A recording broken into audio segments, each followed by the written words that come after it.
Okay.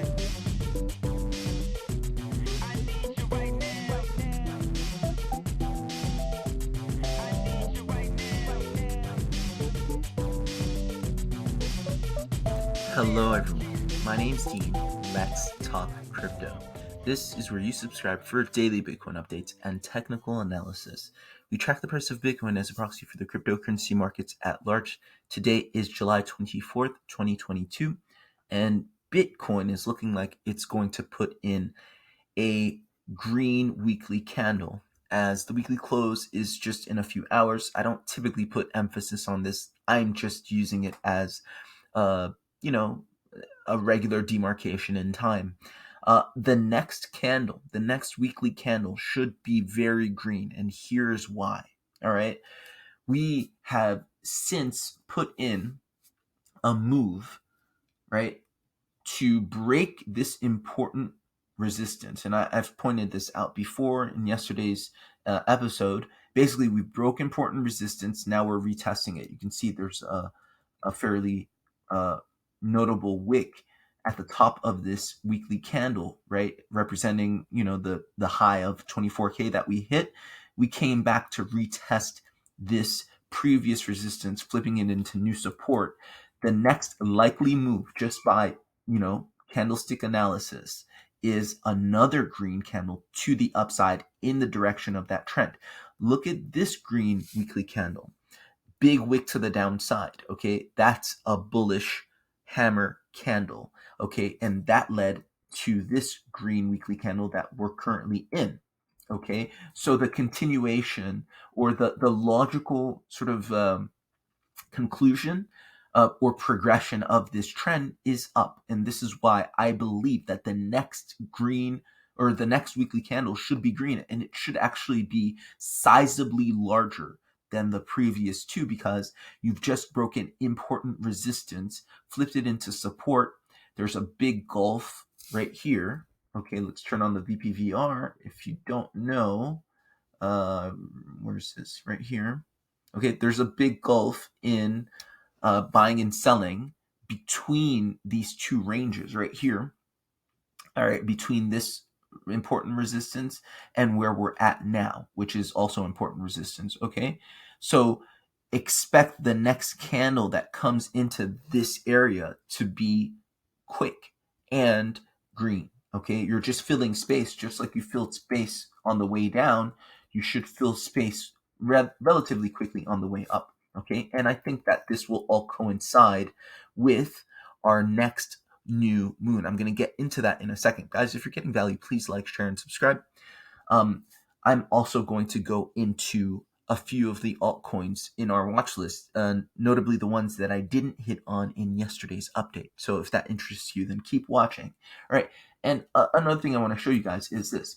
On the weekly chart, you can see I have a few lines here. These are representing my exponential moving averages. All right. I'm using EMAs. I'm using 4, actually. I used to use 3. Now I use 4. I use only Fibonacci EMAs. So meaning they're all Fibonacci numbers. The yellow is the 21. The blue is the 55. The green is 144. And the pink or magenta is the 86. Okay. These are all Fibonacci numbers. If you're not exactly sure what that is, you can look it up. But basically, the quick way to get those is you have the 21 and the 55. You add those, you get the 86. You add those, you get 144. So in Fibonacci sequence, you basically can add the previous two to get the next. Okay, so 21 plus 55 equals 86. 55 plus 86 equals 144. And so on and so forth. I don't think it makes much sense in our market to go any higher than 144, given that our market's not that mature.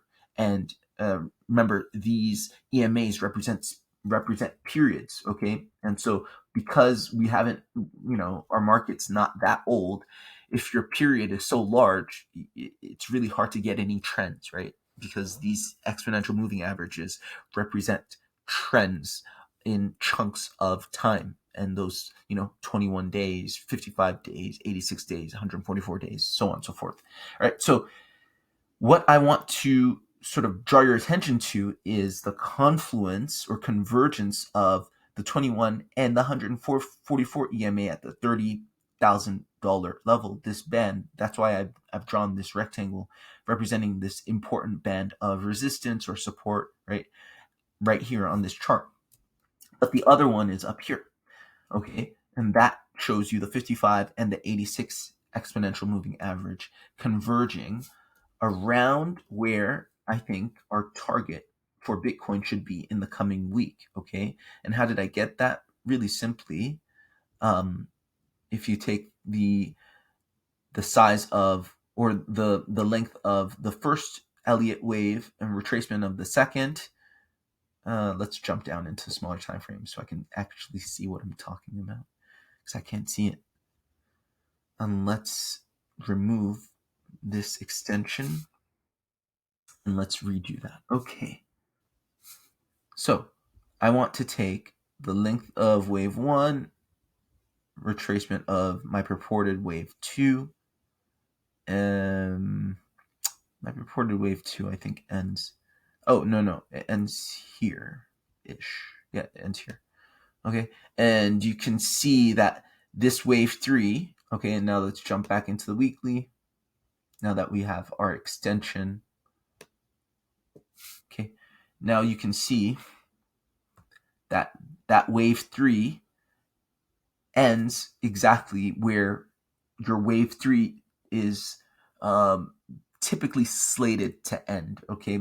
Like on the balance of probability, wave 3, Elliott waves 3 end between the 1618 and the 2 Fibonacci extension of wave 1. And so that is in confluence with these two EMAs, the 55 and the 86 converging. So I think that it's very likely that we do hit that 36K target by the end of the month. And I'm going to get into why the end of the month is crucial in a second, okay?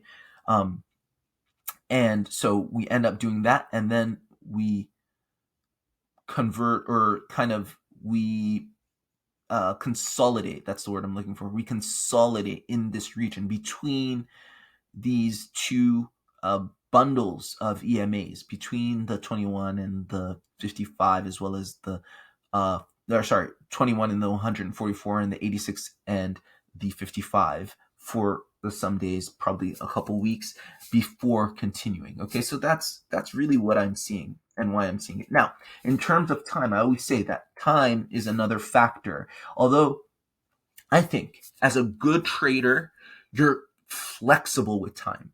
You don't let time or being pressed to make a move or make gains force you into bad, risky trades, right? You don't over leverage because you want quick gains, nor do you grow impatient by trying to force something that's not there. You zoom out and you're comfortable looking at larger trends that make sense, that are highly probable, and you just wait for them to play out. I think that's what makes really a pro, a consistent, profitable trader. So we're not sort of slaves to time. The market takes the time it needs to take. However, we can approximate time, because time, as I always say, is just another axis of information. It's another dimension. Just like prices, and we speculate on price, we can speculate on time, and we have the tools for that. So once again, if we look at, and I'm going to drop down into the daily time frame, because that indicator is not very useful above the daily time frame, and I'm going to turn off the EMAs. Let's turn off the EMAs. Don't need them. We've already demonstrated the importance of that analysis. So turn off the EMAs, and I'm going to turn on my moon phases indicator. And you all know, if you're subscribed to the channel, that yes, the phases of the moon do coincide to a statistically significant degree to important buying and selling levels, right? Buying and selling levels on smaller time frames. So a full moon typically indicates good buying opportunities, and a new moon good selling opportunities. And you can see that just in this small area of price action, that this was a new moon and that was a great selling opportunity. Okay, this was a full moon, that was a decent buying opportunity. Okay, this full moon represented a good buying opportunity. This this new moon, good selling opportunity, and you can go on and on. You can backtest this for yourself. This was a full moon that we had on the 13th of July to the day, right?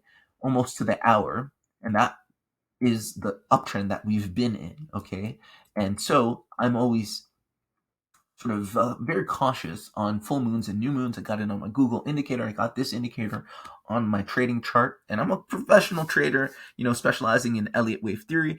And it's not that because I specialize in Elliott wave theory that I can't pay attention to the moon cycles. The moon cycles, if I represent Fibonacci sequences, if I represent natural science, or if I respect Fibonacci sequences, natural sciences, and basically what Ralph Nelson Elliott described as the natural order, then I do pay attention to the phases of the moon because it's not any different.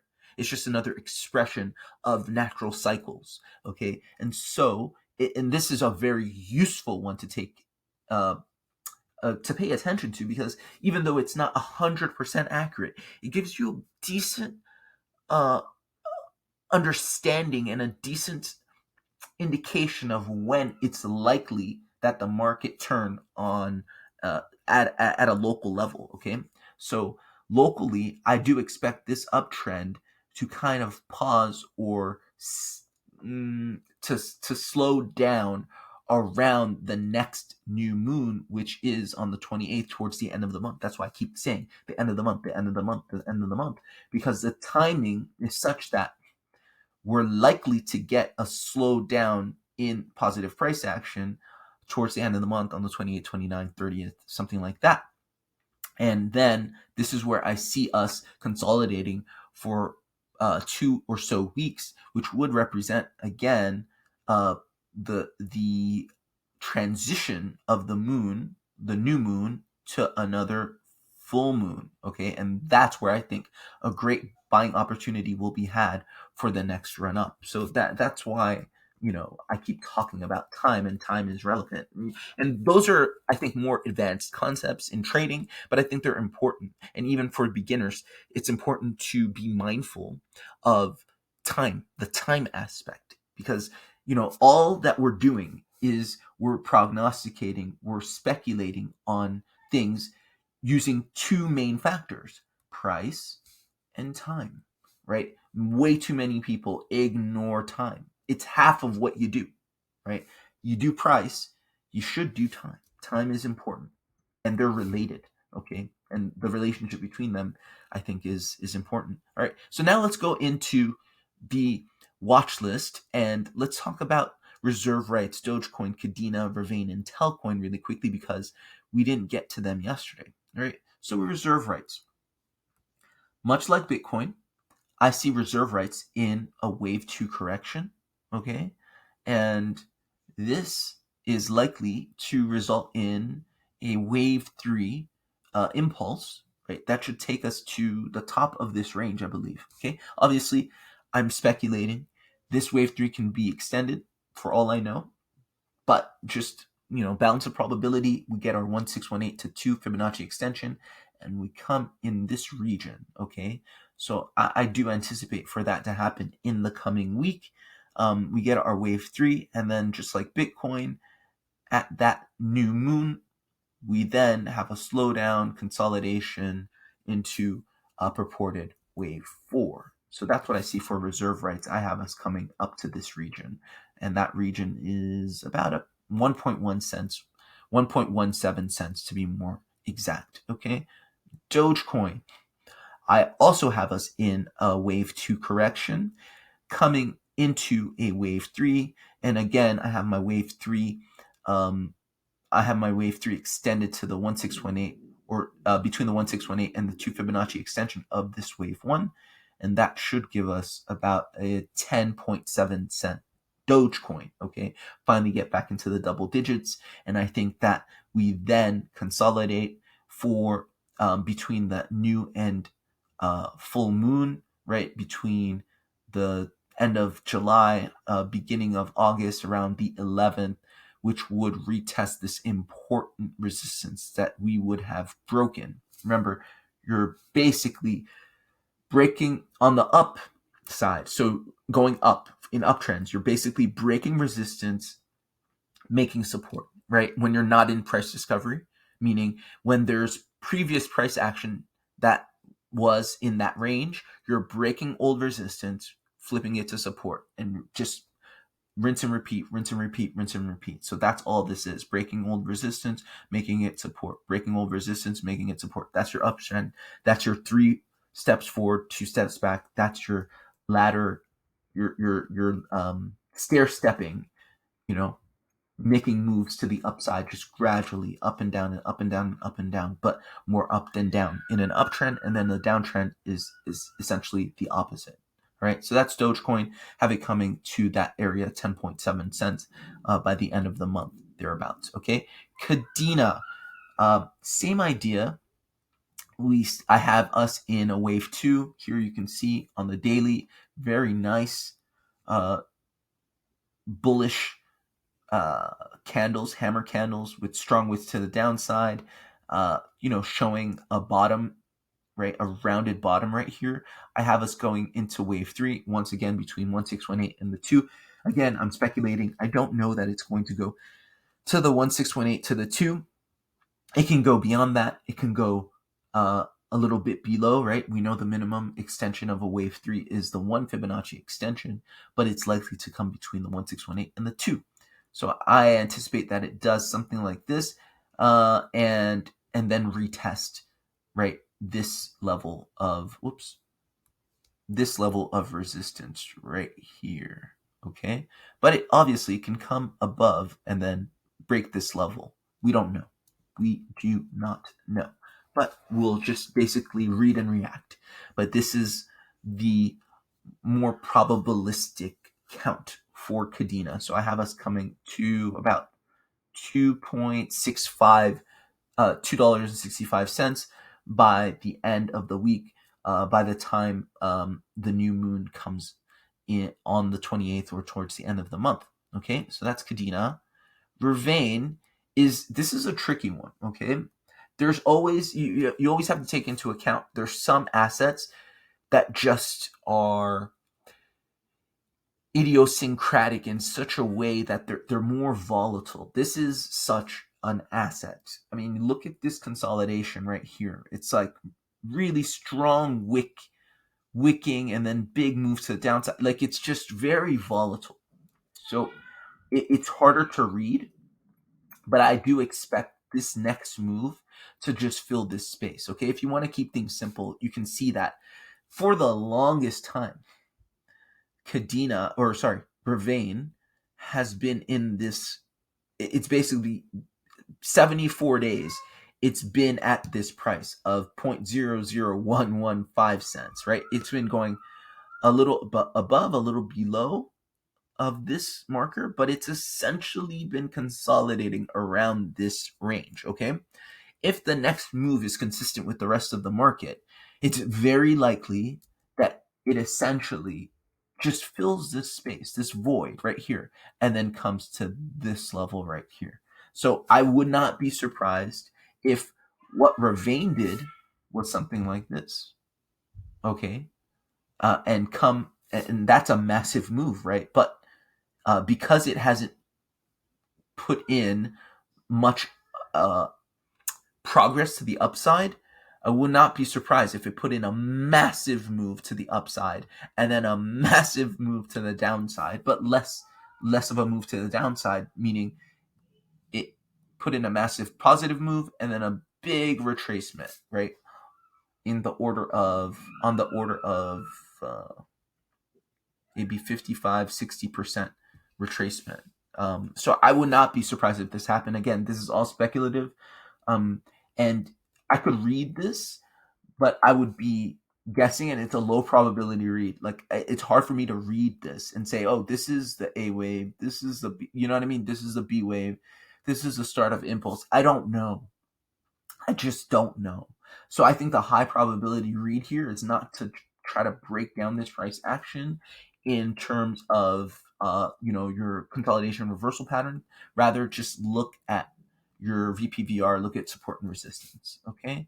Last but not least, Telcoin. I have Telcoin making the higher high, actually coming to 0.0048 cents. Okay. Again, this is all speculative, but this is what I have. All right. Hope this was helpful. Hope this was useful. Like, share, and subscribe. I'll see you guys tomorrow. Bye.